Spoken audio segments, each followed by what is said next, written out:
what's the difference between the experience you get under Ajna Light versus some people that talk about DMT experiences? Okay. Our consciousness, every religion talks about this, comes from light. Okay. The informational field, the carrier is light. DNA, our so-called junk DNA, is actually, the Russians have proved it, it's a linguistic, it's like a poem or a song. If you analyze the base order in the junk DNA, it has patterns like words, and it's actually reprogrammed by light. In fact, UV light around 400 nanometers, I believe it's around there, maybe 300 nanometers, I think. That's generated by the oscillation of DNA, and our cells communicate through light. So that's the dominant form of communication. It's not through nerve impulses; they're far too slow.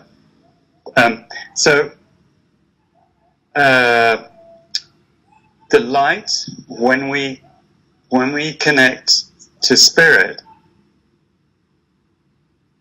we receive the light. Now, what's the first name of Allah? Do you know it? No. You're very close. Nur. Nur. So Nur means light, which is really beautiful. And plant consciousness is beautiful, but it's very different. Pure light is pure yang. That's its nature. It's coming in from the universe, from the collective field.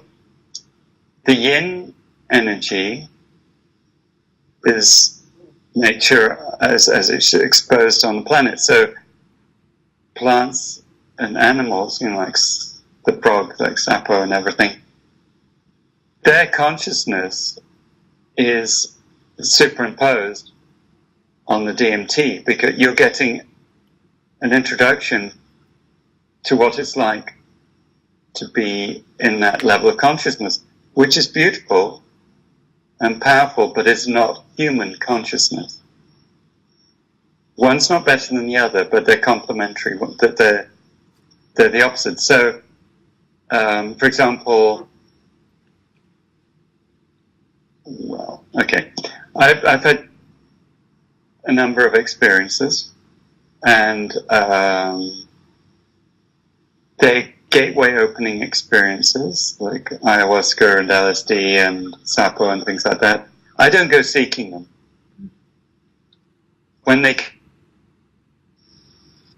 feel in harmony, I will work with them, because I want to have as open a connection to the universe as possible.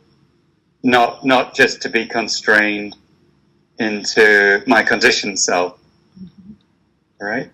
And that's where the plant consciousness is very good. Mother Ayahuasca will point out your ego stuff, and I'm sure you've heard many people talk about it. They think, oh, I'm really cool, I'm going to Peru, I'm going to have this great journey, and then I'm going to be super cool, and all my friends will look up, whatever. There's a whole, I think, misguided entertainment factor around sacred medicine. The indigenous people understand what medicine is. It's a serious tool that you undertake in a disciplined way. If you have no discipline, you have no spirituality, you just have ego. And I've noticed that sometimes some people think that will solve all their problems, and that's the reason they pursue it. And that's not the right reason. To me, that doesn't feel like that's the right reason to go for it.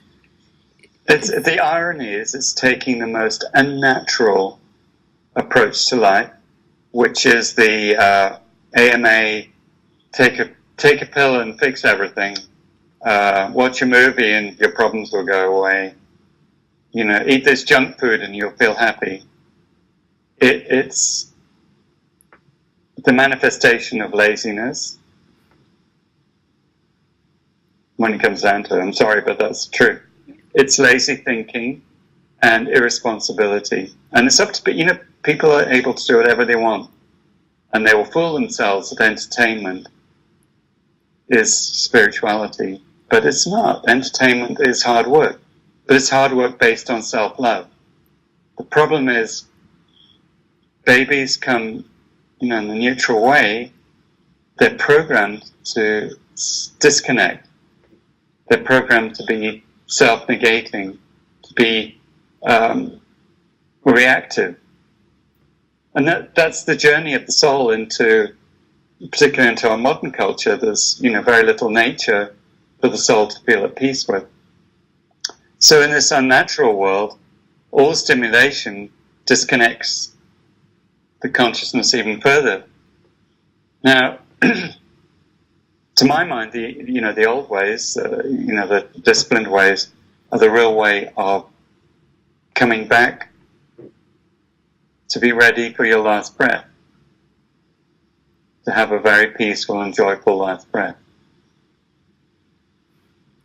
So, it's not a good idea. If you watch Steve's last video where he's in intensive care and all the green lights, and he's talking about regretting he didn't spend more time with his family. Steve is a very wonderful man, and I live down the street from him in Palo Alto, and interact with him a lot. But his journey was not an easy journey, let's put it that way. And he was, I would say, quite tortured in many ways, like a tortured artist. Achieved huge things, but at a great personal cost. So I guess, people call me a high-tech monk, but, my nature is really a monk. The abbot of the Wat is a Thai monastery, where I went. First time he ever saw me, I had long hair and cut my hair for 16 years, yogi, da-da-da. He said, you have to shave your head. I thought, what? No, I'm not doing that. But literally the day after we put the last tile down in my healing centre, it was Songkran, which is the Thai New Year, my birthday, April the 13th, 2010. And Dr. Rampa, my assistant, wanted to go with her girls, who are my adopted daughters, and they were going to become meshis or nuns. And he said to me, now's your time to become a monk. And it's like, now I want to go back. And he said, you can leave if you want. But the last two people who left were in serious car accidents when they had work to do. So that, in Thai it's called the Samlot, the three worlds. There's places that are really demonic that I cannot sleep in. And there are other places like the Golden Cave, which is the literal name for it, Tampon, that are really beautiful. And the Japanese pavilion, that's really beautiful too. But that's reality, you have three worlds. And so I chose what was really uncomfortable to me. I was basically imprisoned, in a sense. I wasn't allowed to leave. But he let me do my yoga and my qigong, which is totally illegal for a monk. But he knew that, and I've seen my past lives too as a monk, so he knew that. And so that really accelerated me working on the traditional path. Now the Ajna Light, and the Light too, and other,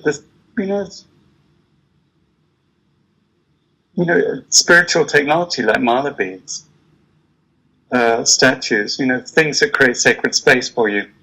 The point is to again open this door of perception so you see what's really important. And to my mind, let's just put it this way, serotonin is a much more valuable hormone than dopamine, but we live in a dopamine addicted culture. Dopamine is, nobody says I want to be joyful. I do. I want to be joyful. I don't want to be happy. Who cares about being happy? It's ridiculous. Happiness is dopamine. Oh, I just got a new car. Okay, I'm happy for a week. Oh, but somebody else got it. Oh, no, I'm not happy anymore. It acts like insulin. You know, the more dopamine you get, the more your dopamine receptors diminish, the more you need. So greed never finishes. Dopamine generates greed. Serotonin is joy and peace. Peace is stillness. Stillness is source. Now you can be in the most unhappy circumstances, like say Nelson Mandela in solitary confinement, and have an absolutely blissful experience, because that's where joy leads to bliss. Bliss is connection. Happiness is reactive. It's totally dependent on the outside world. That's a very good difference you explained between Ajna Light and DMT. Apart from Ajna Light being legal. Yes, although Dennis McKenna, every single time I see him, because you probably know I put him on the Ajna Light, and he realized it was the DMT thing. He says, "Oh, they're going to make LEDs illegal." He always says that. It's really funny. But yeah, so far LEDs are legal, and and you can decide how far you go. What's really interesting to me is that people who use the Ajna Light a lot, after the visual journeys, which are really can be very profound for people, everyone goes into this nirvana, the darkness. And there are videos on ajnalight.com from Ocean, for example. She would come over here, she was testing the light for me, and she'd do an hour journey, and she would literally be out. She'd out of body, in the void, not seeing anything, not hearing anything, not feeling anything, and come back a minute before the journey was finished. And when you're in that stillness, that's when your whole being experiences deep, deep peace. And that's something amazing you can do with the Ajna Light. The other thing is, that's wonderful, you can even use the same stimulation, same exact music, same sequence, and you'll get a different journey each time, which shows it's not hypnagogic. And it's different for different people. Different, but also different for you. Because it's a mirror of your consciousness. It's not, because it's light. Human consciousness is light. Whereas what tends to happen with plant medicines, like if you do a lot of them, it will tend to repeat and try and reinforce the same thing because you're not getting it.